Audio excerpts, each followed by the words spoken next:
ഇപ്പോഴും അത് ആ ഒരു സീൻ കണ്ട് മോളമ്മ എന്ന് വിളിക്കുമ്പോൾ എനിക്ക് കണ്ണറിയും.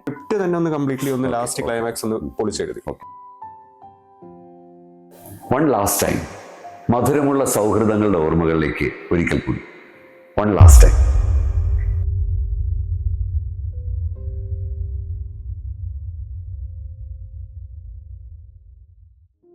ഒരു കുടുംബത്തിലെ 2 പേർ നമ്മുടെ ടീമിൽ നിന്നുള്ള സാന്നിധ്യമാണ്. സ്റ്റേജിലായാലും ശരി മറ്റും. ഇപ്പം മിയ എന്ന ടീമിനോടൊപ്പം ഒരു ഹസ്ബൻഡ് ആൻഡ് വൈഫ് അഹോരാത്രം പണിയെടുക്കുന്നുണ്ട്. അവരാണ് നമ്മളോടൊപ്പം ഉള്ളത്. രാജലക്ഷ്മിയും വിപിനും. രാജലക്ഷ്മി ആയിരുന്നു ഇതിനകത്ത് ശരിക്കും മിയയിൽ ആദ്യമായിട്ട് വന്നത് ഞാൻ കേട്ടു അല്ലേ, ഫസ്റ്റ്. അതിനുശേഷം എങ്ങനെയാണ് വിപിനിലേക്ക് എത്തപ്പെട്ടത്? വിപിൻ എങ്ങനെയാണ് ഇങ്ങോട്ടേക്ക് വന്നത്? ഒന്നിടത്ത ഒന്ന് ഫ്രീ കൺസെപ്റ്റ്. ഓക്കെ. ഫസ്റ്റ് രാജിയാണ് കോണ്ടാക്ട് ചെയ്തത്. അതിൽ AD ആയിട്ട് വെക്കണമെന്ന് പറഞ്ഞിട്ട്. പിന്നെ അതിലൊരു ചെറിയ റോൾ ഉണ്ടെന്ന് പറഞ്ഞു. സുധി എന്നെ വിളിച്ചു, നീ ഒന്ന് ചെയ്യാമെന്ന് ചോദിച്ചു. അതിനകത്ത് ഞാൻ തീർച്ചയായിട്ടും വരാമെന്ന് പറഞ്ഞു. അങ്ങനെയാണ് പിന്നെ അതിലോട്ട് വരുന്നത്. അതിനോടൊപ്പം തന്നെ സുധി പറഞ്ഞു അത് മാത്രമല്ല വേറെയും കുറെ വർക്കുകൾ വേണ്ടി വരും, ഹെൽപ്പ് ചെയ്യാൻ പറ്റുമെന്ന് ചോദിച്ചു. അന്നത്തേക്ക് ഫ്രീ ആണ്. ഞാൻ തീർച്ചയായിട്ടും വരാം. പിന്നെ സുധിയുടെ വർക്കാകുമ്പോൾ നമ്മൾ തീർച്ചയായിട്ടും പോകും. കാര്യം അത് നമുക്ക് പഠിക്കാൻ പറ്റുന്ന ഒരു അവസരങ്ങൾ അതല്ല. നമുക്ക് പണ്ട് പാഷനായിട്ട് കൊണ്ടുവരുന്ന സംഭവം പിന്നീട് കുറച്ച് നാൾ കഴിഞ്ഞാണ് റീഓപ്പൺ ചെയ്യുന്നതല്ല. സോ അങ്ങനെ ഒരു ഗ്രൂപ്പ് ഓഫ് ഫ്രണ്ട്സ് നമ്മുടെ കൂടെ ഉള്ളതുകൊണ്ട് അത് പഠിക്കാനും കൂടെ കിട്ടുന്ന ഒരു അവസരമാണത്. അപ്പം അങ്ങനെയാണ് അതിലോട്ട് എത്തുന്നത്. വലിയ രീതിയിൽ ഒരു കോൺട്രിബ്യൂഷൻ ചെയ്യാൻ പറ്റില്ല, അങ്ങനെ ചെയ്യേണ്ടതുണ്ടോ എന്നൊക്കെ പറഞ്ഞു വന്നിട്ട് കുറെ അധികം ഒരു ടെക്നിക്കൽ സൈഡൊക്കെ ഒരുപാട് വിപിൻ ഇതിനെ കുറിച്ച് ഹാൻഡിൽ ചെയ്തിട്ടുണ്ട്. അത് ഞാൻ മെയിൻലി നോക്കിയിരിക്കുന്നത് കണ്ടിന്യൂറ്റി ആയിരുന്നു. അപ്പം അത് നമ്മൾ ഷോട്ട് എടുക്കുമ്പോൾ തന്നെ ഫ്രെയിം ഇവർ അഡ്ജസ്റ്റ് ചെയ്യുമ്പോൾ തന്നെ നമ്മൾ ഉപയോഗിച്ചിരിക്കുന്ന ഒബ്ജക്ട്സ് എല്ലാം അവിടെ തന്നെ മാറിപ്പോവാതെ തന്നെ എല്ലായിടത്തും ഉണ്ടാകുന്നുണ്ട്. നമുക്ക് നോക്കേണ്ട ആവശ്യം ഉണ്ടായിരുന്നു. ഫ്രെയിം സെറ്റ് ചെയ്യുമ്പോൾ എപ്പോഴും അവരത് ഫോക്കസ് ചെയ്യണമെന്നില്ല. ലൈറ്റും ഇതൊക്കെ ആയിട്ട് എല്ലാം നമ്മൾ തന്നെ നോക്കുന്നതുകൊണ്ട് ഒരാൾ തന്നെ എല്ലാവരും നോക്കിക്കഴിഞ്ഞാൽ തലവേദനയാവും. അപ്പൊ ഇത് നമ്മൾ അതിന്റെ കൂടെ തന്നെ അഡ്ജസ്റ്റ് ചെയ്ത് നമ്മൾ കൂടെ ഫ്രെയിം വാച്ച് ചെയ്ത് നേരത്തെ അതിന്റെ ഫോട്ടോ എടുത്ത് വെച്ചതിന് ശേഷം അതിലുള്ള കാര്യങ്ങളെല്ലാം ഒബ്ജക്ട്സ് ആണെങ്കിലും അതിൽ വരുന്ന ഷാഡോസിന്റെ ഇതാണെങ്കിലും ലൈറ്റിന്റെ അഡ്ജസ്റ്റ്മെന്റ്സ് ആണെങ്കിലും നമ്മളത് നോക്കണം. നോക്കിയില്ലെങ്കിൽ ആ ഒരു കണ്ടിന്യൂറ്റി നമുക്ക് കിട്ടാതെ തോന്നും. അപ്പൊ നമ്മൾ പെട്ടെന്ന് ഒരു സ്ക്രീൻ കാണുമ്പോൾ ചിലർക്ക് പെട്ടെന്ന് ഐഡന്റിഫൈ ചെയ്യാൻ പറ്റും, ഇത് അതല്ലല്ലോ ഈ കാണുന്നതെന്ന് തോന്നും. അത് വന്നില്ലെങ്കിൽ, അത് കറക്റ്റായിട്ട് അത് വന്നില്ല എന്നുണ്ടെങ്കിൽ വളരെ ബോറായി പോകും നമ്മൾ സ്ക്രീനിൽ കാണുമ്പോൾ. അത് ഇതിലാണ് ഞാൻ കുറെ അത് പഠിച്ചത്. രാജലക്ഷ്മി ഇതുപോലെ തന്നെ അല്ലേ, ടെക്നിക്കലി വളരെ പെർഫെക്റ്റ് ആയിട്ടുള്ള ഒരു മൂവിയാണെന്ന് പറയാം അല്ലേ. അപ്പൊ അത് അതിനു വേണ്ടിയിട്ടുള്ള ഒരുപാട് ചാലഞ്ചസ് അല്ലേ നമ്മൾ കുറെ അധികം പ്രയത്നിക്കേണ്ടി വന്നത്. എങ്ങനെയായിരുന്നു? എല്ലാവരും കൂടെ ഒരു ടീം വർക്ക് ആയിരുന്നു. എല്ലാത്തിലും ആക്റ്റീവായിരുന്നു. നമുക്ക് ഈ മിയയുടെ ക്യാരക്ടേഴ്സ് ഒരു കോൺട്രാസ്റ്റ് ക്യാരക്ടേഴ്സ് എല്ലാവരും അല്ലേ, അച്ഛൻ അമ്മ അല്ലെങ്കിൽ ഡോക്ടർ, പല രീതിയിലുള്ള കോൺട്രാക്ട്. ഇവരുടെ ഒരു മാനറിസംസ് അല്ലെങ്കിൽ ഇവരുടെ ഒരു ക്യാരക്ടറിന്റെ ഒരു എന്തായിരിക്കണം സ്കെച്ച്, ഇതിലൊക്കെ ഒരു ഐഡിയ ഉണ്ടായിരുന്നു? അല്ലെങ്കിൽ ഫസ്റ്റ് സുധീന്റെ സ്ക്രിപ്റ്റും ഡീറ്റെയിൽസ് അയച്ചപ്പോൾ തന്നെ ഏകദേശം നമ്മളെ കഥയുടെയും അതിലുള്ള ക്യാരക്ടേഴ്സിന്റെയും ഡെപ്ത് നമുക്ക് മനസ്സിലായിരുന്നു. പിന്നീട് മീൻസ് എപ്പോഴും കാണാതെ പഠിച്ചു വന്ന ആരും അവിടെ അങ്ങനെ പറഞ്ഞിട്ടില്ല ഡയലോഗ്സ്. എനിക്ക് അവിടെ കൂടുതലും പ്രോംപ്റ്റ് ചെയ്യുകയും സ്പോട്ട് ഇംപ്രവൈസേഷൻ ആയിരുന്നു മിക്കത് ഉണ്ടായിരുന്നത്. അപ്പം നമ്മുടെ ഫ്രണ്ട്സിന്റെ ഒരു ഗ്രൂപ്പ് ആയതുകൊണ്ട് നമുക്ക് അതിനൊരു ഫ്രീഡം അതിൻ്റെ അകത്തുണ്ടായിരുന്നു. ഇപ്പൊ അതിൽ തന്നെ ഫസ്റ്റ് നമ്മള് സീൻസ് ഷൂട്ട് ചെയ്ത് തുടങ്ങുമ്പോൾ തന്നെ പലതും എനിക്ക് തോന്നിയിട്ടുണ്ട്, സ്പോട്ട് ഇംപ്രവൈസേഷൻസ് ഒരുപാട് ഉണ്ടായിരുന്നു. പിന്നെ സുധിയുടെ മനസ്സിലാ കഥയുണ്ട്. അപ്പൊ ഒരു സീൻ സുധി എക്സ്പ്ലെയിൻ ചെയ്ത് കൊടുക്കുന്ന ഒരു സമയം ഉണ്ടായിരുന്നു. അപ്പൊ ശരിക്കും മീൻസ് സുധിയുടെ കണ്ണുകളിൽ അത് ഉണ്ടായിരുന്നു. അത് ഞാൻ എപ്പോഴും എടുത്തത് സുധിയുടെ കണ്ണുകളിൽ ഓരോ കഥാപാത്രത്തിന്റെയും മീറ്റർ എത്രയാണ് അതെല്ലാം സുധിയുടെ മനസ്സിലുണ്ട് കറക്റ്റ്. അത് നമുക്ക് കാണുമ്പോൾ എനിക്ക് മനസ്സിലായി എത്രത്തോളം. പിന്നീടാണ് ഞാൻ അറിഞ്ഞത് ഇത്രയും നേരത്തെ ഇതിന്റെ വർക്ക് സുധി തുടങ്ങിയിട്ടുണ്ടെന്നുള്ളതും ഇത്ര ഡെപ്തിൽ അവൻ പോയിട്ടുണ്ടെന്നുള്ളതൊക്കെ പിന്നീട് ഡീറ്റെയിൽ ആയിട്ട് അപ്പോഴാണ് ഞാൻ അറിയുന്നത്. ഏറ്റവും വലിയൊരു ചാലഞ്ച് എന്തായിരുന്നു ശരിക്കും പറഞ്ഞത്? തിരിഞ്ഞു നോക്കുമ്പോൾ ഈ പാർട്ടായിരുന്നു ഭയങ്കര ചാലഞ്ചിങ് ആയിട്ട് തോന്നിയിട്ടുണ്ടോ? അവൻ പറഞ്ഞപ്പോ ഞാൻ അവനോട് പറഞ്ഞു, വേണോ, എന്നെ കൊണ്ട് പറ്റാത്തൊരു കാര്യമാണ്, അപ്പൊ പറ്റും, നീ ചെയ്യുമെന്ന് പറഞ്ഞു. അങ്ങനെ പോയി ടെൻഷൻ അടിച്ച് ചെയ്തായിരുന്നു. ഷോർട്ട് ഫിലിമിൽ ഒരു ബെസ്റ്റ് ആക്ടർ കിട്ടിയതാണല്ലേ. ആക്ടർ എന്നുള്ള ഒരു പെർസ്പെക്റ്റീവിൽ മിയെ ഒന്ന് കാണാമോ? ആക്ടിങ് അവരുടെ ആ ഒരു മൊത്തത്തിൽ ഒന്ന് കാണാമോ മിയെ? ആക്ടിങ് വേസ് എന്ന് പറഞ്ഞാൽ ഇതിന്റെ ഫസ്റ്റ് നമ്മൾ ഒരു ഷൂട്ട് ചെയ്തിരുന്നു, ഒരു ക്ലൈമാക്സിന്റെ ഷൂട്ട് ചെയ്തിരുന്നു. അപ്പൊ അത് പെട്ടെന്ന് ക്ലൈമാക്സിലോട്ട് ചാടിയ പോലൊരു ഫീലിംഗ് ഉണ്ടായി. അത് പിന്നീട് എനിക്ക് തോന്നുന്നു അനുവും ശ്രുതിയും കൂടെ കറക്റ്റ് ചെയ്തിട്ട് എഡിറ്റിംഗ് അല്ല ലേറ്റർ ഓൺ അതൊന്ന് ആ സ്ക്രിപ്റ്റ് തന്നെ ഒന്ന് കംപ്ലീറ്റ്ലി ഒന്ന് ലാസ്റ്റ് ക്ലൈമാക്സ് ഒന്ന് പൊളിച്ചെഴുതി. എന്നിട്ട് കറക്റ്റ് ചെയ്തിട്ട് വീണ്ടും ഇത് വന്നു. എനിക്ക് ഓർമ്മയുണ്ട് ശ്രുതി പറഞ്ഞു കഴിഞ്ഞാൽ ജസ്റ്റ് ഒരു ഷോട്ടേ ഉള്ളത് എൻ്റെതായി പറഞ്ഞു. എന്നിട്ട് ഞാൻ വരാൻ നേരം പറഞ്ഞു ഈ ഒരു 4 കോസ്റ്റ്യൂം എടുത്തേക്കാം. ഞാൻ ഒരു ഷോട്ടിൽ 4 കോസ്റ്റ്യൂം എനിക്ക് മനസ്സിലായില്ല. പിന്നീടാണ് ഇത് ഇങ്ങനെ പലവട്ടമായിട്ട് കാണിക്കുന്നതാണ്. പക്ഷെ ലാസ്റ്റ് വന്നപ്പോഴത്തേക്കും ആ ക്ലൈമാക്സിൽ എനിക്ക് തോന്നുന്നൊരു 3 ഡയലോഗോ സംതിങ്ങേ ഉള്ളൂ, പ്രത്യേകിച്ച് ചെയ്യാനൊന്നുമില്ല. പക്ഷെ അവിടെ എന്തെങ്കിലും നമ്മുടെ കയ്യിൽ നിന്ന് ചെയ്യണമെന്ന് എനിക്ക് നമ്മളാൽ കഴിയുന്ന രീതിയിൽ ഒരു എഫേർട്ട് അവിടെ കൊടുക്കണമെന്നായിരുന്നു. പക്ഷെ പിന്നീട് വന്ന സ്ക്രിപ്റ്റിന്റെ അകത്ത് ഈ ഓഡിയോളജിസ്റ്റ് ആയിട്ട് ഇരിക്കുന്ന ആളുടെ ഇതിലും കൂടെ കുറച്ച് കാര്യങ്ങൾ, ബിക്കോസ് ഇയാള് വന്ന് കണ്ട് 2-3 വട്ടം കണ്ടിട്ട് ഈ കുട്ടിക്ക് എങ്ങനെയെങ്കിലും ഇതാവണമെന്ന് അയാൾക്കൊരു തോന്നലുണ്ടെന്നുള്ളൊരു ഇത് വന്നു, അയാളും കുട്ടിയായിട്ടൊരു അറ്റാച്ച്മെന്റ് ഉണ്ടെന്നൊരു ഇത് വന്നിട്ടുണ്ടായിരുന്നു. അപ്പൊ അത് എങ്ങനെയെങ്കിലും അതിൽ കാണിക്കണം എന്ന ഡയലോഗ് ഇല്ലതായിരുന്നു. അപ്പം എനിക്ക് തോന്നുന്നു തിരോധാനം വരുന്ന സമയത്ത് അതിൻ്റെ അകത്ത് നമുക്ക് പെർഫോം ചെയ്യാൻ സ്പേസ് ഉണ്ട്. അപ്പൊ ഇതിൽ ചെറിയൊരു ഇതിൻ്റെ അകത്ത് നമുക്കത് ചെയ്യാൻ നമുക്കൊരു എഫേർട്ട് എടുത്ത് എന്തെങ്കിലും ചെയ്യാൻ കാണിച്ചത് പലരും ഇത് നോട്ട് ചെയ്ത് പറഞ്ഞിട്ടുണ്ട്. അപ്പൊ അത് എനിക്ക് ഭയങ്കര സന്തോഷമായി. സംഭവം അങ്ങനെ ഒരു ഇത് പറഞ്ഞു എന്നുള്ളത്. പിന്നെ സഹായിക്കാൻ അന്ന് ഓഡിയോളജിസ്റ്റ് അവിടെ ഉണ്ടായിരുന്നു. അപ്പൊ കക്ഷി ചെയ്തിരുന്ന കാര്യങ്ങളും ഡീറ്റെയിൽസും ഒക്കെ അന്ന് പോയി നോക്കിയിരുന്നു. അപ്പൊ കക്ഷിയും കൂടെ പറഞ്ഞെന്ന് വെച്ചിട്ടാണ് അതിൻ്റെ അകത്ത് ചെയ്ത് വെച്ചേക്കുന്നത്. ബാക്കിയൊക്കെ ശ്രുതി ആ ഷോട്ട് എടുത്തേക്കുന്നതിന്റെ ഔട്ട്പുട്ടാണ് വന്നേക്കുന്നത്. അപ്പൊ മിയ ശരിക്കൊരു പാഠപുസ്തകമായിരുന്നു അല്ലേ? തീർച്ചയായിട്ടും. കാരണം പൊളിച്ചെഴുതുന്നു, സ്ക്രിപ്റ്റ് എഴുതുന്നു, റീടേക്ക്, നാച്ചുറൽ കാര്യം ലിഫ്റ്റിൽ വന്നപ്പോ നമുക്ക് അത്ര അറിയില്ല കാര്യങ്ങൾ, ജസ്റ്റ് ഇങ്ങനെ വന്ന് പോകുന്നുള്ളൂ. പക്ഷെ എനിക്കൊന്ന് ശ്രുതിയുടെ ഇതാണ് അതിനൊരു സ്റ്റാർട്ടിങ് ആയത്. കാര്യം നമുക്ക് അന്ന് ശ്രുതി എനിക്ക് അത്ര പരിചയമില്ല. പിന്നെ ഈ ഒരു വർഷം കൊണ്ട് പലരുമായിട്ട് സംസാരിക്കുകയും ആ ഒരു എന്താ പറയാ മോർ ലൈക്ക് എ ബ്രദർ. ഞാൻ എപ്പോഴും പറയും ഇതിന്റെ അകത്ത് നമുക്ക് ഫിലിം എന്നുള്ളതിന്റെ അത് ഞാൻ അനുവും ശ്രുതിയൊക്കെ തന്നെയാണ് നമ്മുടെ ഗുരുസ്ഥാനായിട്ട് നിൽക്കുന്നത്. കാര്യം അവർ ചെയ്യുന്നത് കണ്ടിട്ടാണ് നമ്മൾ എല്ലാം അതിലോട്ടൊരു അതിന്റെ ടെക്നിക്കൽ വശം എങ്ങനെയൊക്കെ ഉണ്ടെന്ന് പഠിക്കണമെന്ന് ആഗ്രഹം ഉണ്ടായിരുന്നു. All the best. എന്നാൽ രണ്ടുപേർക്കും ഈ ഒരു സപ്പോർട്ട് അങ്ങോട്ടും ഇങ്ങോട്ടും രണ്ടുപേരും തുടരുക. രണ്ടുപേരുടെ ഉയർച്ചയ്ക്ക് രണ്ടുപേരും പരസ്പരം അങ്ങനെ സഹായകരമായിട്ട് മുന്നോട്ട് പോകട്ടെ. Thank you so much. Miya എന്ന ചിത്രത്തിലെ പ്രധാന കഥാപാത്രത്തെ അവതരിപ്പിച്ച അശ്വതി എന്ന കഥാപാത്രത്തെ അവതരിപ്പിച്ച അശ്വതിയാണ് നമ്മുടെ ഒപ്പം. അശ്വതിക്ക് ഈ ഒരു കഥാപാത്രം അവതരിപ്പിച്ചതിൽ മികച്ച നടിക്കുള്ള അവാർഡും കിട്ടിയല്ലേ? അശ്വതി തുടർച്ചയായ 2ാമത്തെ അവാർഡാണ് അല്ലേ? ആദ്യ സമയം ഒരു മികച്ച നടികൾ അവാർഡ് കിട്ടുന്ന നമുക്ക് മനസ്സിലാക്കാം. 2ാമതും ഒരു കഥാപാത്രം ചെയ്യുമ്പോൾ ഈ പഴയ അവാർഡ് മനസ്സിലുണ്ടായിരുന്നു? അതായത് ഒരു ടെൻഷൻ ഞാനിനി അതുണ്ടായിരുന്നു. അതും ആദ്യത്തേതും ഒരു കരയുന്ന ഒരു വേഷമായിരുന്നു. ഇതും ചെയ്തപ്പോ ടെൻഷൻ ഉണ്ടായിരുന്നു. പിന്നെ ആളുകളെ മീൻസ് ഒരേ ഇത് തന്നെ എടുക്കുമ്പോ എന്താകും, മീൻസ് ഒരേ രീതിയിൽ തന്നെ അതും കരയുന്നത് ഇതും കരയുന്നത്, അതെന്താകും എന്നുള്ളൊരു ടെൻഷൻ ഉണ്ടായിരുന്നു. ചെയ്ത് എടുക്കാൻ പറ്റുമോ എന്നുള്ളൊരു ഇതുണ്ടായിരുന്നു. ഇതിന്റെ ത്രെഡ് ആദ്യം കേൾക്കുമ്പോ എപ്പോഴാ? ത്രെഡ് കഴിഞ്ഞ വർഷത്തെ TV മീറ്റ് കഴിഞ്ഞ് ഉടനെ തന്നെ പിറ്റേ ആഴ്ച ഞാൻ ജസ്റ്റ് ശ്രുതി ഇങ്ങനെ വിളിച്ചപ്പോ സംസാരിച്ചപ്പോ ഇങ്ങനെ ഇതാണ് ഒരു ചെറിയൊരു ഇത് നമ്മൾ ചെയ്യാൻ ഉദ്ദേശിക്കേണ്ടത്. അന്ന് തന്നെയാണ് പറയുന്നത് ഇതിനകത്ത് മിയ എന്ന് പറഞ്ഞ കുട്ടിയുടെ അച്ഛനായിട്ട് അൻശീലൻ, അമ്മയായിട്ട് നീ, മുത്തശ്ശനായിട്ട് നവീൻ സാർ. അതങ്ങ് പറയുമായിരുന്നു. അതല്ലാതെ പറയുമായിരുന്നു. അപ്പൊ കഴിഞ്ഞ വർഷത്തെ ലിഫ്റ്റിൽ എന്ന് വെച്ചിട്ടുണ്ടെങ്കിൽ അൻശീലൻ വിളിച്ചിട്ട് ഒരു മെസ്സേജ് അയച്ചിട്ട് പറയണേ അങ്ങനെ ഒരു കാര്യം ചെയ്യുന്നുണ്ട്, നമുക്കൊരു കാര്യം തന്നെ നീ ചെയ്യോ. അപ്പൊ എനിക്ക് ചോദിക്കാൻ എന്നെ കൊണ്ട് അത് പറ്റുമെന്ന് ഞാൻ ചോദിച്ചു. അപ്പൊ അവർ നിനക്ക് താല്പര്യം ഉണ്ടെങ്കിൽ നിന്നെ കൊണ്ട് ചെയ്യിപ്പിച്ചെടുക്കാൻ എനിക്ക് പറ്റും. ഇതങ്ങനെയൊന്നല്ല, അത്രേ ഉള്ളൂ. അപ്പൊ എനിക്ക് ടെൻഷനും ഉണ്ട്. പിന്നെ വിചാരിച്ചോ നമ്മളെ കൊണ്ട് പറ്റുമെന്ന് തോന്നിയിട്ടാണെങ്കിൽ. സ്ക്രിപ്റ്റ് ആദ്യത്തെ കേട്ടപ്പോ ജസ്റ്റ് ഒരു ത്രെഡ് ആണ് കേട്ടത് അല്ലേ? ഫുൾ സ്ക്രിപ്റ്റ് കാണുന്നത് എപ്പോഴാണ്? അത് ഏകദേശം ഒരു ഒക്ടോബർ ഒക്കെ ആയി ഫുൾ ഒരു ഇതായിട്ട്. അതിന് മുന്നേ ആണെങ്കിലും ഓരോരോ എന്തെങ്കിലുമൊക്കെ കുറച്ച് ഇന്ന കാര്യങ്ങൾ ചെയ്യുമ്പോൾ ഇങ്ങനെ അങ്ങനെയൊക്കെ സംസാരിക്കുമ്പോൾ അങ്ങനെ വന്നിട്ടുണ്ട്. അപ്പം മൊത്തത്തിൽ എന്താണെന്ന് അറിയാം, കാര്യം എന്താണെന്ന് അറിയാം. പിന്നെ ശ്രുതി ഇത് പറയുമ്പോ തന്നെ ലാസ്റ്റ് എന്തായിരിക്കും അങ്ങനെ ഒരു ഇമോഷൻ, മീൻസ് എന്താണ് അതിന്റെ ഫൈനൽ എന്നുള്ള ഒരു ഐഡിയ ആൾക്കുണ്ട്. പിന്നെ ഫൈനൽ ഒരു സ്ക്രിപ്റ്റ് വായിച്ചു. ലിഫ്റ്റിലെ കഥാപാത്രത്തെക്കാളും ചാലഞ്ചിങ് ആയിരുന്നു അത്. ലിഫ്റ്റിൽ പിന്നെ അധികം വരുന്നില്ലല്ലോ, കുറെ പേരെ കാണിക്കുന്നു. ഇതിൽ കുറച്ചും കൂടി ആളുകൾ കുറവ്. അശ്വതി അമ്മയാണല്ലേ? അശ്വതി അമ്മയാണ്. അതൊരു പെൺകുട്ടിയുടെ അമ്മയാണ്.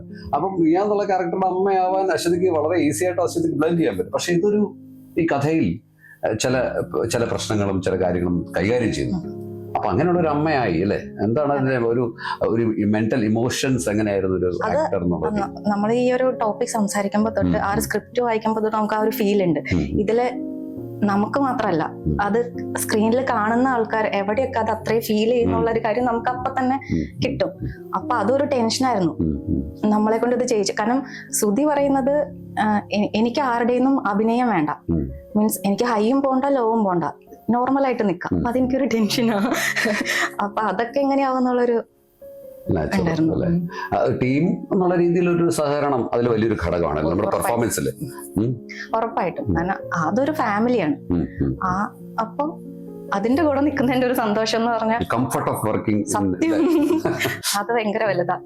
അത് ഒന്നും അറിഞ്ഞിട്ടില്ല, നമ്മളെല്ലാരും കുറെ പേര് നിക്കണു ആ 2 ദിവസത്തെ അവരത്. പിന്നെ എല്ലാം ആഘോഷാ ശരിക്കും. ആ ഒരു ടീമിന്റെ ഒപ്പം കൂടാന്ന് പറഞ്ഞാൽ ശരിക്കും ആഘോഷം. ഇത് പലരും പറയുന്നുണ്ട്, നമുക്ക് കണ്ണു നനയിക്കുന്നു, ഒരു സുഖമുള്ള ഒരു കണ്ണു നനയിക്കലാണ്. കാരണം ഒരു പോസിറ്റീവ് എൻഡാണ്.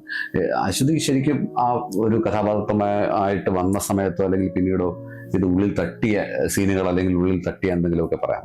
എന്താണ് ഫുൾ എന്ന് വെച്ചാൽ ലാസ്റ്റ് മോള് അമ്മ എന്ന് പറഞ്ഞ് വിളിക്കുമ്പോ അത് ആ സ്ക്രിപ്റ്റ് വായിക്കുമ്പോഴാണെങ്കിലും ഇപ്പോഴാണെങ്കിലും ഇനി ഞാൻ ആ സീൻ കണ്ടാലും ഇപ്പം എല്ലാരും പറയും നമ്മൾ കംപ്ലീറ്റ് അതിന്റെ ഒപ്പം വർക്ക് ചെയ്ത് പോകുമ്പോൾ നമുക്ക് ആ ഒരു ഫീല് പോകും, ഇപ്പൊ നമുക്ക് കറക്റ്റ് അറിയാൻ പറ്റില്ല. പക്ഷെ ഇപ്പോഴും അത് ആ ഒരു സീൻ കണ്ട് മോളമ്മ എന്ന് വിളിക്കുമ്പോൾ എനിക്ക് കണ്ണറിയും. ഇപ്പോഴും ആരെങ്കിലും അതേപ്പറ്റി ചോദിച്ചിട്ടുണ്ടെങ്കിൽ എനിക്ക് കണ്ണറിയും.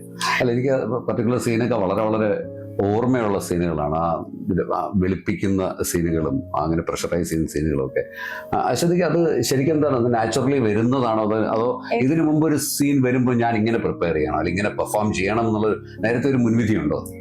വിചാരിച്ചു, പക്ഷെ വിചാരിച്ച പോലെയൊന്നല്ല ചെയ്ത്. എനിക്ക് സത്യം എനിക്ക് ആ സമയത്ത് കരച്ചിൽ വരും. വിളിക്കുമ്പോ മിയാന്ന് വിളിക്കുമ്പോ കേൾക്കാതിരിക്കുമ്പോ ശരിക്കും എനിക്ക് അങ്ങനെ കരച്ചിൽ വന്നു പോയി. അങ്ങനെ തന്നെ ശരിക്കും സങ്കടം വരും ഇപ്പോഴും. അതുപോലെ മോളോർക്ക പാട്ട് വെച്ചോട്ടെ സിദ്ധു എന്ന് പറയുന്നത് അതും എനിക്ക് ഭയങ്കര സങ്കടം വരുന്നു. അവളൊക്കെ പാട്ട് വെച്ചോട്ടെ. എനിക്ക് തോന്നുന്നത് ഞാൻ എൻ്റെ പേഴ്സണൽ എൻ്റെ ഏറ്റവും ഫേവറേറ്റ്, എനിക്ക് ഞാൻ കഴിഞ്ഞപ്പോൾ തന്നെ ഞാൻ അശ്വതിയുടെ വന്ന് പറഞ്ഞു എനിക്ക് ആ സീനാണ് അശ്വതി ചെയ്തതിൽ ഏറ്റവും നന്നായതെന്ന്. ഇത് വളരെ നാച്ചുറലായിട്ടൊരു ആക്ടർ എന്നുള്ള രീതിയിൽ വരുന്നതിനോടൊപ്പം തന്നെ കൂടുതലൊരു ആൾക്കാരുടെ കോൺട്രിബ്യൂഷൻ, ആരെങ്കിലും സജഷൻസ് പറയാറുണ്ട്, ഇതിങ്ങനെ ചെയ്താൽ നന്നാവും അല്ലെങ്കിൽ നന്നായിട്ട് അങ്ങനെ ഒരു നമ്മളങ്ങനെ വലിയ കാര്യമായിട്ട് ചെയ്തേക്കുന്ന ആൾക്കാരല്ല. കഴിഞ്ഞ തവണ ലിഫ്റ്റിൽ ചെയ്ത ആ ഒരു എക്സ്പീരിയൻസ് അല്ലാതെ നമുക്ക് വേറെ ഒന്നുമില്ല. ഇവർ പറഞ്ഞു തരും, മനുഷ്യനാണെങ്കിലും സുധിയാണെങ്കിലും പിന്നെ എല്ലാവരും നല്ല സപ്പോർട്ട്. അവര് പറഞ്ഞു തരും അതുപോലെ ചെയ്യും, അതിൽ കൂടുതലൊന്നും ചെയ്യാനുള്ള. ലിഫ്റ്റിലെ റോഡ് ഇനിയിപ്പോ മിയയുടെ അമ്മയായി ഈ ആൾക്കാർക്ക് എക്സ്പെക്ടേഷൻസിന് കൂടി വരിക. ഇനി എന്താണ്? ഇനിയൊന്നുമില്ല, നമുക്ക് എല്ലാ വർഷവും കണ്ടോണ്ടിരുന്ന നമ്മൾ മടുക്കും. കഴിഞ്ഞ വർഷവും കരഞ്ഞു, ഈ വർഷവും കരഞ്ഞു. അപ്പോ ഒന്നുകിൽ എല്ലാവരും ആ ഒരു രീതിയിലേ പ്രതീക്ഷിക്കും, പിന്നെ കണ്ട് ആൾക്കാർക്ക് മടുക്കും. അപ്പം ഈ ടീമിന്റെ ഒരു ടോട്ടൽ വിജയം എന്താ? ശരിക്കും എന്തെങ്കിലും സീക്രട്ട് ഫോർമുല ഉണ്ടോ? എന്താ? എല്ലാരും തമ്മിലുള്ള ആ ഒരു സ്നേഹം. ഇതില് എന്ത് കാര്യം പറഞ്ഞാലും ചെയ്യാൻ എല്ലാവർക്കും ഒരേ മനസ്സാ. ആർക്കും ഒരു ചെയ്യാതിരിക്കുക അങ്ങനത്തെ ഒന്നുമല്ല. എല്ലാരും കൂടി എല്ലാവർക്കും അതൊരു സന്തോഷമാണ്, ശരിക്കും ഒരു കുടുംബം. അതാണ്. അപ്പം അടുത്ത വർഷം TV മീറ്റിൽ best actor award, best actor female award അശ്വതിക്ക് കിട്ടുമ്പോൾ ഞാനുണ്ടാവും ഫ്രണ്ട് റോയിൽ. ഈ സിനിമയിലെ ഒരു വലിയൊരു ഘടകം എന്ന് പറയുന്നത് ഒരു സുഹൃത്ത് ബന്ധമാണ്. ആ സുഹൃത്ത് ബന്ധത്തിൽ നമുക്ക് ഒരിക്കലും ഒഴിച്ചു കൂടാൻ പറ്റാത്ത ഒരാളാണ് അനുശീലൻ. അനുശീലൻ മറ്റൊരു ഷോർട്ട് ഫിലിം ചെയ്യുന്നതിനോടൊപ്പം മിയയിൽ പ്രവർത്തിച്ച ഒരാളാണ്. എഡിറ്റിംഗ്, ആക്ടർ, സ്ക്രിപ്റ്റിലെ തിരുത്തുകൾ ഉണ്ടെങ്കിൽ അത്, ലൈറ്റിംഗ്, കണ്ടിന്യൂ. എനിക്കൊന്ന് അനുശീലൻ ഓൾ ഇൻ ആൾ ശ്രുതിയോടൊപ്പം നിന്നൊരാളാണ്. നമുക്ക് എന്താ അനുശീല അത് ശരിക്കും പറഞ്ഞു കഴിഞ്ഞാൽ ഒരു സെറ്റിൽ നിന്നും മറ്റൊരു സെറ്റിലേക്ക് വന്ന് വർക്ക് ചെയ്യുന്നതിൻ്റെ ഒരു രീതി? അല്ല, അങ്ങനെയല്ല. സിനിമ എന്ന് പറയുന്നത് നമുക്ക് ഏറ്റവും ഇഷ്ടപ്പെട്ട ഒരു കാര്യമാണ്. അപ്പോൾ അതിന് വേണ്ടിയിട്ട് ആര് വിളിച്ചാലും പോവുക എന്നുള്ളൊരു മാത്രമേ ഉള്ളൂ. അപ്പോൾ അതിന് ഒരു നോ പറയാൻ പറ്റത്തില്ല. പിന്നെ അത് നമുക്ക് ഏറ്റവും അടുത്ത് അത്രയും പ്രിയപ്പെട്ട ഒരാളും കൂടി ആകുമ്പോൾ നമ്മൾ കുറച്ച് സ്പീഡ് കൂടും പോകുന്നതിന്, ഇത്രയേ ഉള്ളൂ. പിന്നെ അത് മാത്രമല്ല, നമുക്കൊരു കാര്യം തുറന്ന് പറയാം. ഇപ്പോൾ എന്തെങ്കിലും ഒരു കറക്ഷൻ ഉണ്ടെങ്കിൽ നമുക്ക് തോന്നുക നമ്മൾ പെർഫെക്റ്റ് അല്ല, പക്ഷെ എങ്കിലും നമുക്ക് ചില കാര്യങ്ങൾ കാണുമ്പോൾ നമുക്ക് ഇങ്ങനെ ആയാൽ കൊള്ളാമായിരുന്നു എന്ന് പറയുമ്പോൾ അത് അക്സെപ്റ്റ് ചെയ്യുന്ന ഒരാളും കൂടെ ആകുമ്പോൾ നമുക്ക് കുറച്ചുകൂടി ഇൻവോൾവ്മെന്റ് വരും അതിൽ. പിന്നെ നമ്മുടെ ടീമാണ്, എല്ലാവരും പരസ്പരം അറിയാവുന്ന ആൾക്കാർ, അതിൻ്റെതായ ഒരു സുഖം ഉണ്ടായിരുന്നു.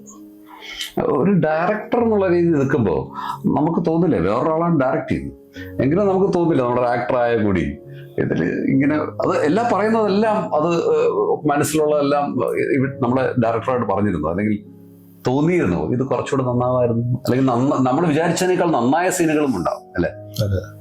അങ്ങനെ ഉള്ളത് അല്ല, നമ്മൾ കുറച്ച് പ്രൊഫഷണലായിട്ട് ചിന്തിക്കുമ്പോൾ നമ്മൾ ഷൂട്ട് ടൈമിൽ നമ്മൾ അധികം ഡിസ്കഷനിലേക്ക് പോകാതിരിക്കുന്നതാണ് ഒരു വർക്കിനെ സംബന്ധിച്ചിടത്തോളം അതിന്റെ പെർഫെക്ഷൻ നല്ലത്. അപ്പോൾ അതുകൊണ്ട് തന്നെ നമ്മൾ പരമാവധി ഈ ചർച്ചകളും തിരുത്തലുകളും ഒക്കെ അതിന് മുന്നേ തന്നെ ഏകദേശം എല്ലാം ഒക്കെ കംപ്ലീറ്റ് ചെയ്തിട്ടാണ് നമ്മൾ ഷൂട്ട് തുടങ്ങിയത്. അതായത് പക്കയായിട്ടാണ് നമ്മൾ ഷൂട്ട് തുടങ്ങിയത്. അപ്പോൾ അങ്ങനെ ഒരു കൂടുതൽ ഡിസ്കഷൻ്റെ ആവശ്യം ഷൂട്ട് ടൈമിൽ വന്നിട്ടില്ല. പിന്നെ പല സീൻസും നമ്മൾ കാണുമ്പോൾ ഒന്നാമത്തെ കാര്യം ഇത് കഥ മുതൽ എനിക്കറിയാവുന്നതാണ്, കഥ അറിയാം. അത് കഴിഞ്ഞിട്ട് നമ്മൾ സ്ക്രീൻ പ്ലേയിൽ ഇരിക്കുന്ന സമയത്ത് അതറിയാം. ഇത് കഴിഞ്ഞിട്ട് ഷൂട്ട് ചെയ്യുമ്പോൾ മാത്രമാണ് നമുക്ക് അതൊരു ആദ്യത്തെ ഒരു സംഭവം. അപ്പോഴും നമ്മൾ എന്താണ് എന്നുള്ളത് നമ്മൾ സ്ക്രീനിൽ കാണുന്നില്ല. അത് കഴിഞ്ഞ് ഞാനാണ് എഡിറ്റ് ചെയ്യുന്നത്. അപ്പോൾ എഡിറ്റ് ചെയ്യുന്ന സമയത്ത് എന്ന് വെച്ച് കഴിഞ്ഞാൽ നമ്മൾ ഒരു ഭയങ്കര അതൊരു ടെക്നിക്കൽ സൈഡാണ്. അപ്പോൾ അതിൻ്റെ ഒരു ആർട്ടിസ്റ്റിക് സൈഡൊന്നും നമുക്ക് അപ്പോഴും നോക്കേണ്ട കാര്യമില്ല. നമ്മൾ വളരെ ടെക്നിക്കലായിട്ട് ഇതിനെ കണ്ടിന്യൂറ്റി നോക്കുക, കൃത്യമായി കട്ട് ചെയ്യുക എന്നുള്ളത് മാത്രമേ ഉള്ളൂ. അപ്പോൾ ഇത് കണ്ടു വരുമ്പോൾ നമുക്കത് ആ ഒരു ഫീലിംഗ് പോകും. അതൊക്കെ മെക്കാനിക്കലായിട്ട് നമ്മൾ ഒരു സാധനം കാണുന്നു, അത് കട്ട് ചെയ്യുന്നു. അപ്പൊ അതില് ഞാനാണേലും ഞാനൊരു ആക്ടറായിട്ടേ കാണുള്ളൂ അതിനകത്ത് ചെയ്തേക്കുന്ന ഒരാൾ. അപ്പൊ അങ്ങനെയുള്ള കാര്യങ്ങൾ മാത്രമേ നോക്കൂ. പക്ഷെ അത് നോർമലി എനിക്ക് ഒരുപാട് തവണ കണ്ടു കഴിഞ്ഞാൽ അതിനകത്തൊരു ഫീല് പോകുന്നതാണ്. പക്ഷെ ഇതെല്ലാം കഴിഞ്ഞ് ഫൈനൽ കണ്ടപ്പോൾ ആ ഒരു ഫീല് കിട്ടുക എന്ന് പറഞ്ഞു കഴിഞ്ഞാൽ അതൊരു അനുഭവമാണ്. അത് മിയയിൽ നിന്ന് കിട്ടിയിട്ടുണ്ട്. നല്ലൊരു ഡ്രൈവർ ഡ്രൈവ് ചെയ്യുമ്പോൾ വേറൊരാൾ ഡ്രൈവ് ചെയ്യുമ്പോൾ ഈ ഇടതുവശത്തിരുന്നിട്ട് ഈ ആക്സിലേറ്ററും ക്ലച്ചും ചവിട്ടുന്ന ഒരു സ്വഭാവമുണ്ട്. എത്ര ചവിട്ടി ഇതിൽ ശരിക്കും എഡിറ്റിങ്ങിൽ അങ്ങനെ ഒരു ചവിട്ട് സംഭവിച്ചോ? ഇല്ല, അങ്ങനെ ഒരു ചവിട്ടിന്റെ ആവശ്യം വന്നില്ല. കാരണം അങ്ങനെ ഒരു പ്രശ്നങ്ങളൊന്നും അതിനകത്ത് അങ്ങനെ സാരമായ പ്രശ്നങ്ങളൊന്നും വന്നിട്ടില്ല. പിന്നെ എല്ലാവരുടെയും ഒരു പരിചയക്കുറവുകൊണ്ടുള്ള ചെറിയ അതൊന്നും അങ്ങനെ ഒരു പ്രശ്നമെന്ന് പറയാൻ പറ്റില്ല. പക്ഷെ അതൊക്കെ നമുക്ക് സോൾവ് ചെയ്യാൻ പറ്റുന്ന കാര്യങ്ങളായിരുന്നു. അതുകൊണ്ട് തന്നെ അങ്ങനെ സ്ക്രിപ്റ്റിൽ ഒരു ഡിസ്കഷൻ ഉണ്ടായിരുന്നു അല്ലേ? അത് എന്നിട്ട് എന്തെങ്കിലും ഇൻപുട്ട് സ്ക്രിപ്റ്റുകൾ വേണ്ട വിധത്തിലുള്ള ചില തിരുത്തലുകളോ അല്ലെങ്കിൽ നിർദ്ദേശങ്ങളൊക്കെ കൊടുത്ത് മാറ്റിയിട്ടുണ്ടോ? അത് നമ്മൾ എല്ലാവരുമായിട്ട് ഒരു ചർച്ച ഉണ്ടായിട്ടുണ്ട്. സ്ക്രിപ്റ്റിന്റെ കാര്യത്തിൽ ചില കാര്യങ്ങളിൽ നമുക്ക് കുറച്ചുകൂടി നന്നാക്കാമായിരുന്നു എന്ന് തോന്നുന്ന സാധനങ്ങളൊക്കെ എല്ലാവരുടെയും ഇൻപുട്സ് അതിൽ വന്നിട്ടുണ്ട്. ആക്ടർ എന്നുള്ള രീതിയിൽ അത് ഒരു പ്രധാനപ്പെട്ട റോളാണ് ചെയ്തത്, അശ്വതിയോടൊപ്പം ചെയ്തത് തന്നെ. അതും ഇടയ്ക്ക് വെച്ച് കുറച്ച് ഹാർഷാവുന്ന ഒരു, അതായത് മകളുടെ ആ ഒരു വൈകല്യം അത് മനസ്സിലാക്കാൻ ഉൾക്കൊള്ളാൻ പറ്റാത്ത ഒരാൾ, അങ്ങനെയുള്ള കുറച്ച് ടഫ് സിറ്റുവേഷൻസ് ഉണ്ടായിരുന്നു അതിനകത്ത്. ഒരു കാറിനകത്ത് വെച്ച് സംസാരിക്കുന്ന ഒരു സീന്, അതൊക്കെ എങ്ങനെയാണ് അതിൻ്റെ ഒരു സീനുകളുടെ ഒരു ആ സീനിൻ്റെ ഒരു ഡെപ്ത് ഉണ്ടായിരുന്നു. ആസ് ആൻ ആക്ടർ എത്രത്തോളം വെല്ലുവിളിയായിരുന്നു ഇത് ചെയ്യാൻ? ഈ കാർ സീക്വൻസ് എന്ന് വെച്ച് കഴിഞ്ഞാൽ അത് മിക്കവാറും നമ്മൾ കടന്നു പോകുന്ന ഒരു സിറ്റുവേഷനാണ്. കാരണം ഇപ്പോൾ എനിക്ക് 2 മക്കളുണ്ട്. ഇത് സ്ഥിരമായിട്ട് വണ്ടിക്ക് ഉള്ളിൽ നടക്കുന്നതാണ്. കാരണം ചില സമയങ്ങളിൽ ഈ വോളിയം കൂട്ടുക ഇതൊക്കെ. അപ്പോൾ അതുകൊണ്ട് അതങ്ങനെ ഒരു വലിയൊരു ഇതായിട്ട് തോന്നിയിട്ടില്ല, അങ്ങനെ പുതിയൊരു സിറ്റുവേഷൻ ആയിട്ട് തോന്നിയിട്ടില്ല. പക്ഷെ അത് അല്ലാണ്ടുള്ള കുറേ സിറ്റുവേഷൻസ് ഒക്കെ നമുക്ക് പുതിയതായിരുന്നു. ഒരു ആക്ടർ എന്നുള്ള രീതിയിൽ ഇത് എത്രത്തോളം വെല്ലുവിളി നിറഞ്ഞായിരുന്നു? കാരണം ഇതൊരു പ്രധാനപ്പെട്ട റോളാണ്. ഒരു കുട്ടിയുടെ അച്ഛൻ, ആ കുട്ടിയുടെ അച്ഛൻ ആ കുട്ടിയുടെ ഒരു പ്രശ്നത്തിന്റെ പരിഹാരത്തിന് വേണ്ടി ഏറെ ആഗ്രഹിക്കുന്ന ഒരു അച്ഛൻ. അതെന്തായിരുന്നു അതിന്റെ ഈ റോള്? എങ്ങനെയാണ് അത് വന്ന് പറഞ്ഞത് ഇത് ചെയ്യണമെന്നും? പറഞ്ഞപ്പോൾ എന്തായിരുന്നു അത് ചെയ്യാനുള്ള ഒരു കോൺഫിഡൻസും വന്നത് അനുശീലി? ഇത് 1 വർഷം മുന്നേ ആണ് ഇതിന്റെ കഥ സുധി എന്നോട് പറയുന്നത്. എന്നിട്ട് ഇടയ്ക്കിടയ്ക്ക് ഞാൻ സുധിയെ വിളിച്ച് ഇങ്ങനെ ചോദിക്കും, എന്തായി അങ്ങനെ. ശരിക്കും ഞാൻ നല്ല പ്രഷർ കൊടുത്തിട്ടുണ്ട് ഇത് ചെയ്യാൻ വേണ്ടിയിട്ട്, നമുക്ക് എത്രയും പെട്ടെന്ന് ചെയ്യുക എന്നുള്ള. സുധി ഒന്ന് സ്ലോ, സുധി നീ എഴുത് നമുക്കത് ചെയ്യാം എന്നുള്ള രീതിയിൽ. അപ്പോഴും ഒരു ആക്ടർ എന്നുള്ള നിലയ്ക്ക് ഞാൻ എത്രത്തോളം സക്സസ് ആണെന്ന് എനിക്കറിയില്ല. എന്നാലും എനിക്കത് ഇഷ്ടമായിരുന്നു. ആ ഒരു ക്യാരക്ടർ ചെയ്യാൻ, അത് ആ കഥ കേട്ട് കഴിഞ്ഞപ്പോൾ അത് ചെയ്യാനായിട്ട് ഇഷ്ടമായിരുന്നു. കാരണം ഞാൻ ഏറ്റവും കൂടുതൽ അറ്റാച്ച്ഡ് ആയിട്ടുള്ള എൻ്റെ മക്കളോടാണ്. അപ്പോൾ അങ്ങനെ ഒരു സംഭവം വരുമ്പോൾ നമ്മൾ ഭയങ്കരമായിട്ട് എൻജോയ് ചെയ്യാൻ പറ്റുക. ചിത്രത്തിന്റെ എഡിറ്റിംഗ് ഗംഭീരമാണ്. ഒരു പടത്തിന്റെ ഒരു വിജയത്തിൽ എഡിറ്റിങ്ങിന് വലിയൊരു ഘടകമാണ് അല്ലേ? അത് എങ്ങനെയായിരുന്നു മിയയുടെ എഡിറ്റിങ്ങിൽ ഒരു എഡിറ്റർ എന്നുള്ള രീതിയിൽ എത്രത്തോളം സാറ്റിസ്ഫാക്ഷൻ ലെവലാണുള്ളത് ശരിക്കും? അത് നമ്മൾ എങ്ങനെ ഷൂട്ട് ചെയ്യുന്നു എന്നനുസരിച്ചിരിക്കും നമ്മൾ എഡിറ്റ് ചെയ്യുമ്പോൾ ഉള്ളൊരു ബുദ്ധിമുട്ടും അതിൻ്റെ സാധ്യതകളും. അപ്പോൾ മിയയെ സംബന്ധിച്ച് നമ്മൾ ഷോർട്സ് ഒക്കെ നേരത്തെ പ്രീ പ്ലാൻഡ് ആയിട്ട് ചെയ്തു വെച്ചിരുന്നതുകൊണ്ട് അങ്ങനെ ഒരു കണ്ടിന്യൂറ്റി ഇഷ്യൂസ് ഒക്കെ വളരെ കുറവായിരുന്നു. അതുകൊണ്ട് തന്നെ നമ്മൾ ഷോർട്ട് നമ്പർ നോക്കിയിട്ട് എടുത്ത് വെക്കുക എന്നുള്ളൊരു പണി മാത്രമേ ഉണ്ടായിരുന്നുള്ളൂ. ഇതിന്റെ സൗഹൃദത്തിൽ ഞാനൊരു അവസാന ചോദ്യം എന്നുള്ളത് ചോദിക്കാം. ഇതിന്റെ വിജയത്തിൽ സൗഹൃദത്തിന് വലിയൊരു സ്ഥാനം, കാരണം ഞാനിവിടെ TV മീറ്റിൽ കണ്ടത് അവിടെ ഒരു ഇൻഡിവിജ്വൽ ഒരു വിജയമല്ല ആഘോഷിച്ച് കണ്ടത്, അവിടെ ഒരു കൂട്ടായ ടീം, ആർക്ക് സമ്മാനം കിട്ടിയാലും എല്ലാവരും ആഘോഷിക്കുന്ന രീതിയിൽ. നമ്മുടെ ക്രിയേറ്റിവിറ്റി പുറത്തു കൊണ്ടുവരാൻ സൗഹൃദത്തിന് എത്രത്തോളം സ്ഥാനമുണ്ട് അനുശീല? 100% സൗഹൃദത്തിന് സ്ഥാനമുണ്ട്. അതിപ്പോൾ ഒരു പഴയ ടീമാണേലും പുതിയ ടീമാണേലും അവരെത്രത്തോളം ഇതിൽ ഇൻവോൾവ് ആവുന്നു എന്നുള്ളതാണ്. അപ്പോൾ സുഹൃത്തുക്കൾ നമുക്ക് നേരിട്ട് സംസാരിക്കാൻ പറ്റുന്ന അല്ലെങ്കിൽ നേരിട്ട് തുറന്നു പറയാൻ പറ്റുന്ന ആൾക്കാരാണ് നമ്മുടെ കൂടെ ഉള്ളതെന്നുണ്ടെങ്കിൽ അതിൽ ഉള്ള പരമാവധി തെറ്റുകൾ നമുക്ക് തിരുത്താൻ പറ്റും, തിരുത്തി മുന്നേക്ക് കൊണ്ടുപോകാൻ പറ്റും. അതേസമയത്ത് ഞാനിപ്പോൾ ഒരു കാര്യം പറയുകയാണ്, ഇതിങ്ങനെയാണെങ്കിൽ നന്നായിരിക്കും എന്ന് പറഞ്ഞു കഴിഞ്ഞാൽ അത് അക്സെപ്റ്റ് ചെയ്യാത്ത ഒരാളാണെങ്കിൽ ആ തെറ്റായിട്ട് തന്നെ കിടക്കും. അതേസമയത്ത് ഇത് അക്സെപ്റ്റ് ചെയ്യാൻ പറ്റുന്ന ഒരാളാണെങ്കിൽ അത് ടീമിലുള്ള എല്ലാവരും, അതിപ്പോൾ ഏറ്റവും ചെറിയൊരു ക്യാരക്ടർ ചെയ്യുന്നതായാലും അല്ലെങ്കിൽ ഈ നമ്മുടെ ടെക്നിക്കൽ സൈഡ് വർക്ക് ചെയ്യുന്ന ഒരാളാണെങ്കിലും ശരി തന്നെ, അത് എത്രത്തോളം ഈ ഒരു വർക്കിനെ ഉള്ളിലേക്ക് എടുക്കുന്നു എന്നതനുസരിച്ചിരിക്കുക. അപ്പോൾ ആ ഒരു കാര്യത്തിൽ ഈ ഒരു ടീം വളരെ നന്നായിട്ട് തന്നെ ചെയ്തിട്ടുണ്ട്. അനുശീലൻ എന്നൊരു ഇൻഡിവിജ്വൽ ക്രിയേറ്റർ മാത്രമല്ല, കൂട്ടായിട്ടുള്ള ക്രിയേഷന് വേണ്ടിയിട്ടും നമുക്കിനി കാണണം. ഒരുപാട് കാത്തിരിക്കുന്നു. Thank you.